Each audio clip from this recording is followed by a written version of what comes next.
அன்று பிருந்தா காலையிலிருந்தே முணுமுணுத்துக் கொண்டிருந்தாள். இந்த வெள்ளிக்கிழமையும் நான் ஏன் அந்த நர்சிங் ஹோமிற்கு போய் பாட வேண்டும் என்று எனக்கு தெரியவில்லை. அன்று நீ கிறிஸ்டி அக்காவிடம் கட்டாயம் வருவேன் என்று கூறினாய்.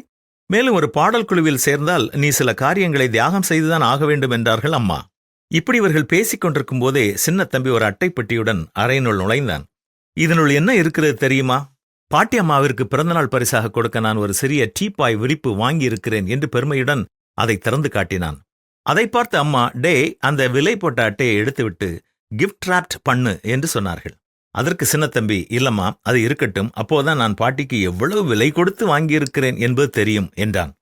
ரொம்பதான் பெருமைப்படாதே, நீ உன் சிறு சேமிப்பில் இவ்வளவு தியாகம் செய்தேன்னு பாட்டியம்மாவிற்கு தெரியணுமாக்கும் என்று கத்தினாள் பிருந்தா.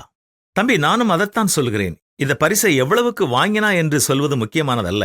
நீ பாட்டியம்மாவை எவ்வளவு நேசித்தால் அவர்களுக்கு பரிசு கொடுக்க வேண்டுமென்று நினைத்திருக்கிறாய் என்பதை புரிந்து கொள்வார்கள் என்று சொல்லிக்கொண்டே அம்மா பிருந்தாவை திரும்பி பார்த்தார்கள். என்னை ஏன் இப்படி பார்க்கிறீர்கள் என்றாள் பிருந்தா. அதற்கு அம்மா, அவன் மட்டுமல்ல, நீயும் தான் கடவுளுக்காக அதைச் செய்கிறேன் இதைச் செய்கிறேன் என்று புலம்புகிறாய். அதுவும் நீ அவருக்காக எவ்வளவு தியாகம் செய்கிறாய் என்று கூறுவது போலத்தான் இருக்கிறது. கடவுள் நமக்காக செய்த தியாகத்திற்கு மேலாக நம்மால் எதையும் நாம் செய்ய முடியாது.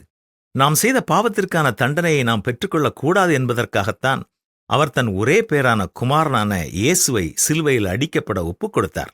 எனவே நாம் செய்யும் தியாகம் எதையுமே அவருடைய தியாகத்திற்கு ஒப்பிட முடியாது, இல்லையா பிருந்தா என்றார்கள் அம்மா. ஆமாம்மா, நீங்கள் சொல்வது சரிதான் என்று பிருந்தாவும் ஆமோதித்தாள். அவனவன் விசனமாயும் அல்ல, கட்டாயமாயும் அல்ல, தன் மனதில் நியமித்தபடியே கொடுக்க கடவன். உற்சாகமாய் கொடுக்கிறவனிடத்தில் தேவன் பிரியமாயிருக்கிறார் என்பதுதான் பரிசுத்த வேதம் நமக்கு கற்றுத்தரும் பாடம்.